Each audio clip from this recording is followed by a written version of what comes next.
Каміла Цень. Наступны прыпынак смерць. Літаратурныя зацемкі. Напісаць наступны прыпынак смерць – гэта як выканаць джазавы стандарт з пэўнымі адхіленнямі. Захапляе музычная дасканаласць і прастата, а пэўныя адхіленні – гэта менскі антураж, што толькі павялічвае ў чытачу захапленне арыгінальнасцю і непадробнасцю твора. Шабаны, парк 50-годдзя Вялікага Акцябра, партызанскі праспект і сам трамвай. Гэта пераважна трасянка, але гэта, безумоўна, беларуская літаратура, і мне цяжка ўявіць, як бы такі твор загучаў, напрыклад, па-польску ці па-нямецку.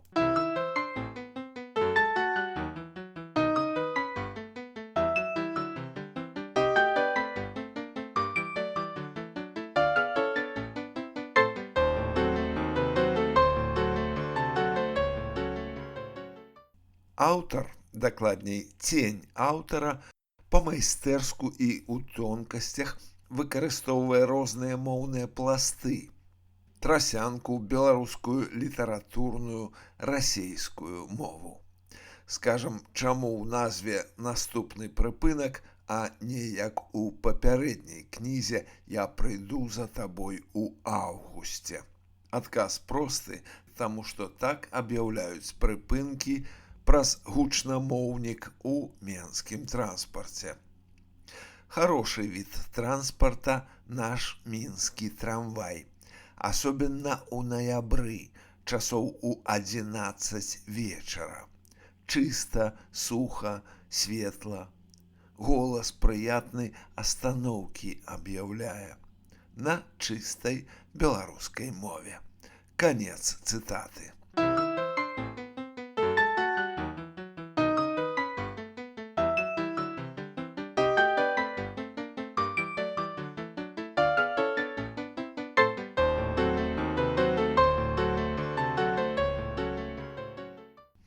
Трасянка, калі расейскія словы падаюцца праз беларускае вымаўленне беларускім ротам. Гэта мова галоўнага героя апавядальніка, кантралёркі на транспарце Зінаіды Юр'еўны.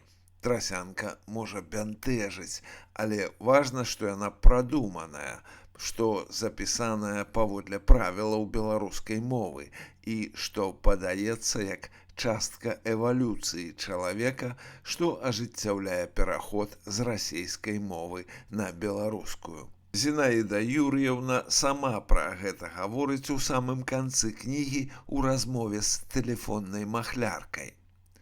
«Здравствуйте», — сказал какой-то очень удивительный женский голос. «У меня к вам срочное дело. Меня вам позвонить попросили. Ваш сын только что в аварию попал. В Малиновке. Он в реанимации. Нужны деньги. Срочно. Операция сложная. $5000. Сможете привезти?» Але мы, чытачы, ўжо ведаем, што сын эміграваў у Польшчу, то бок ніяк у Малінаўцы патрапіць у аварыю не мог. І вось адказ Зінаіды Юр'еўны, нечакана гэтым разам на чыстай беларускай мове. «Добрый вечар», — сказала я. «Прабачце, але чаму вы размаўляеце на рускай мове? Трэба на роднай мове размаўляць, мы ж беларусы. Наша мова такая мілагучная. Вы мне на беларускай мове ўсё гэта паўтарыце, і тады я к вам сразу прыеду. Пазнаёмімся, кавы вып'ем».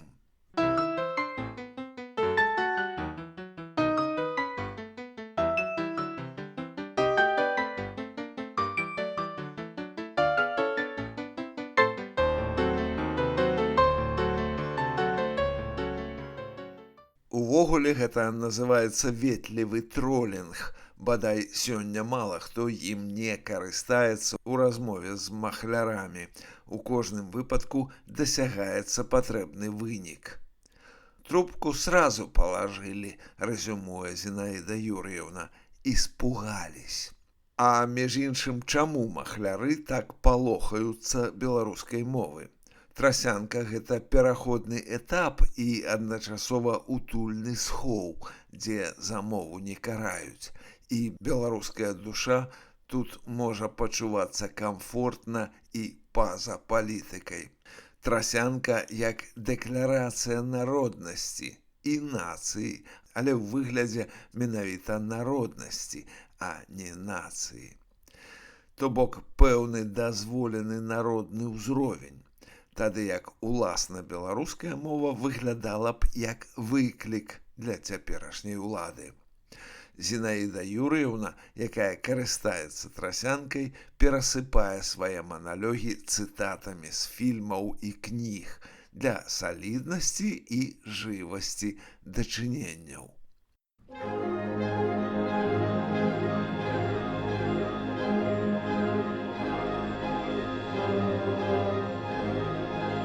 Каміла Цень. Наступны прыпынак – смерць. Літаратурныя зацемкі.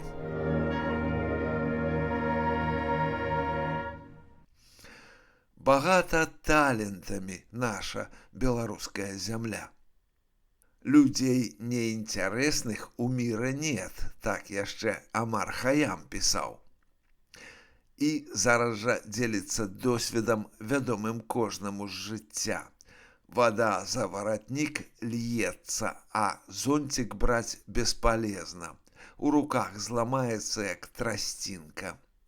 Короче, наш мінскі ноябрь. Погода в тот вечер стояла такая, какую и врагу не пожелаешь. Пройдзеш пару метров, и ўжо хлябі нябеснай поўныя сапагі. Конец цитаты. Разом з тым трасяначнік усведамляе сваё сацыяльна прыніжанае становішча і, акцэнтуючы на сваім паходжанні, унутрана быццам аспрэчвае яго. Сын Зінаіды, Дзіма, той, які эміграваў у Польшчу, гаворыць праз вайбер з бацькамі чыста па-беларуску, літаратурна. «Прывітанне, мама, а тата дзе?» «Да все нормально», — сказала я. «Тут просто у папы твайго праблемы». «Да мяне прыходзілі?» — помрачнеў Дзімка. «Не-не-не», — сказали мы с Толікам хором. «Ніхто не прыходзіў. Усё ціха, спакойна». А вось герой, за якім сочыць у працэсе свайго расследавання Зінаіда Юрыеўна, гаворыць са сваёй жонкай па-расейску. Хоть, конечно, если по ихнему разговору судить, то люди они интеллигентные, из хорошей семьи. Говорят, как по писанному, не то, что мы, голыдьба. Такой самой расейской мовой гаворыць і Дзяніс, які прадае старыя фотаздымкі. Па-расейску дачыняюцца і хуліганы, якія нападаюць на Зінаіду ў цёмным завулку. Хоць па стылістыцы гэта мусіў быць мат. І адна маладзенькая вагонаважатая, якая ўрэшце наехала на Зінаіду на трамваі. «Вы живы?» – спросила яна з ужасом.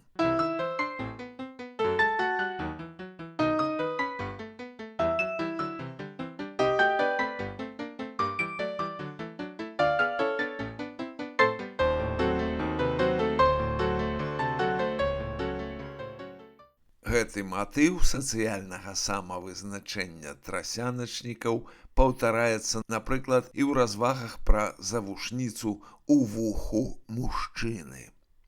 Я нядаўна ў аднаго такога праязной правярала, в аўтобусе 21-м, у шабанах. Сядзіць возле акна, як абезьяна. Мало таго, што ў каждым вуху па сярге женскай, дык ён сабе яшчэ і ў нос сярошку павесіў. Ну вот што ў хлопца должно ў мозгах зламацца, якія шарыкі за ролікі должны ў галаве заехаць, чтоб ён сабе яшчэ і ў нос калечка засунуў. А гэты сядзіць і ўнімання ні на каго не абрашчае. Можа яшчэ і гордиться собой. Вот, мол, какой я особенный, с кольцом у носу. Не то, что вы, холопы. Следующий раз, видно, ошейник себе повесить собачий и в таким виде в общественный транспорт сядзе. Правда, проезд оплатил. И на том, как говорится, спасибо. Конец цитаты.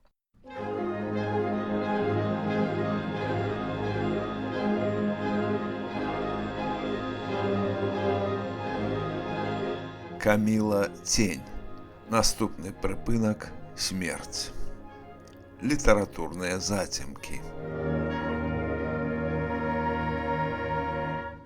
Відавочна, аўтар мае філалагічныя схільнасці і добра арыентуецца ў тонкасцях пераходаў паміж рознымі правапісамі, пра што я раблю выснову хоць бы і са слова «первакласнік», напісанага з мяккім знакам.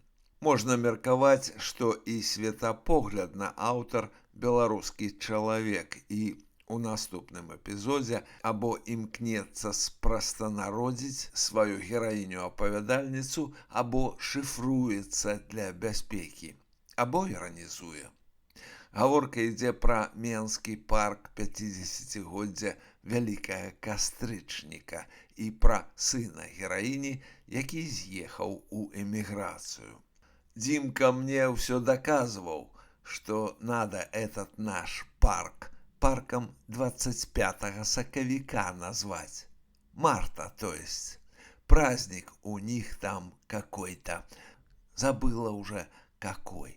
И все одно у Зинаиды Юрьевны посярод трасянки не-не-ды прорывается белорусская мова.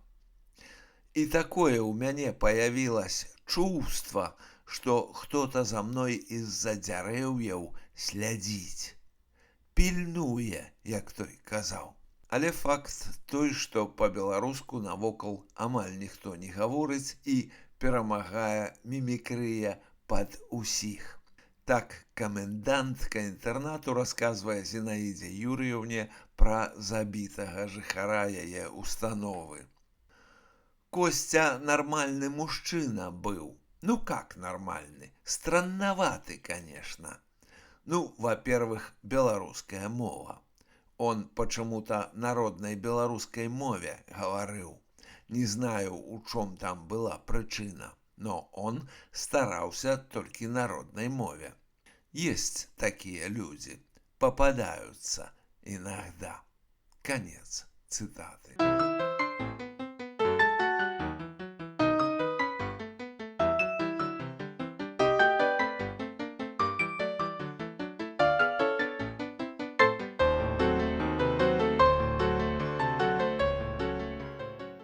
Але вярнуся да джазавага стандарту, з якога пачаў гаворку. Прыгадаў, як у дзяцінстве я зачытваўся серыяй дэтэктываў пра Авакума Захава, аўтарства балгарскага пісьменніка Андрэя Гуляшкі. Серыя добра запомнілася менавіта сваёй атмасферай, дажджамі ў гарах, дзесьці ў прадмесцях Плоўдзіва. У прынцыпе, гэта была тыповая для класычных дэтэктываў сітуацыя. Штосьці здаралася, герой рабіў расследаванне, а западала ў доўгую памяць, як правіла, не інтрыга забойства, а прыдуманы аўтарам атмасферны антураж. Тое ж і ў кнізе наступны прыпынак «Смерць». Менскі антураж аказваецца больш важкі за детективную интригу.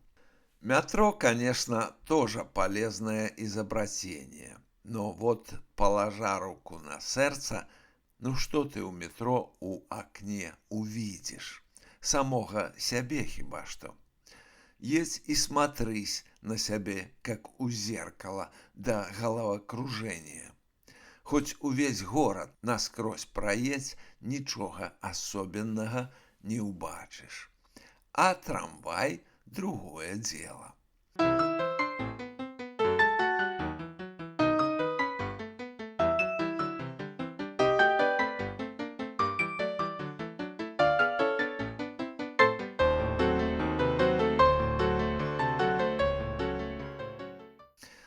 тройкай ад завадскіх акраін чараз цэнтр да самага быўшага дварца піянераў. Или шастеркой у Зеленый Луг, один из самых красивых и ухоженных районов столицы. Или семеркой на вокзал. Везде порядок, все дышит жизнью. Что налево посмотришь, что направо, что сзади. Что тут говорить? Хорошие маршруты, шестерка, семерка и тройка. Живописные и познавательные. Я вообще считаю, что когда по городе бегает трамвайчик, значит есть у города живая душа. Может, когда-нибудь и отменять у Минску трамвай, когда нас уже не будет. Может, и правда спишут трамвайный транспорт на звалку истории. Это уже потомкам решать. А я бы оставила, что за Минск без трамвая. Конец цитаты.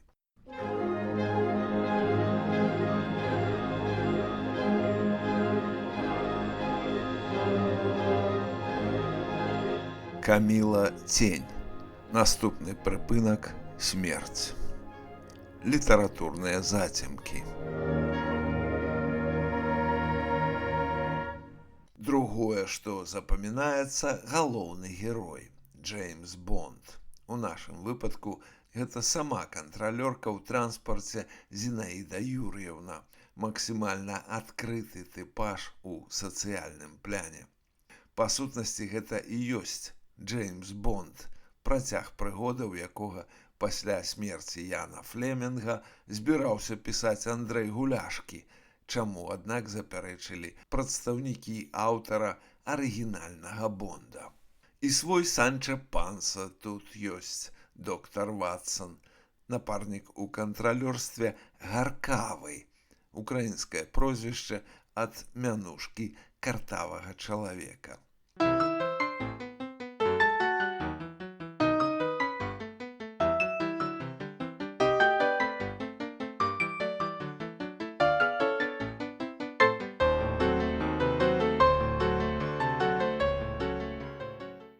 Профессия у Лены самая романтическая. Яна водитель трамвая. Трамвай по Минску водить – гэта як быць капітанам дальняга плавання. Ну, почти. Згадваецца іншы ўдалы літаратурны стандарт – прыгодніцкая аповесць для падлеткаў пад назвай «Капітан лятучая рыба». І літаратура наша выглядае капітанскай, прынамсі, калі працуе з літаратурнымі стандартамі на бездакорным узроўні.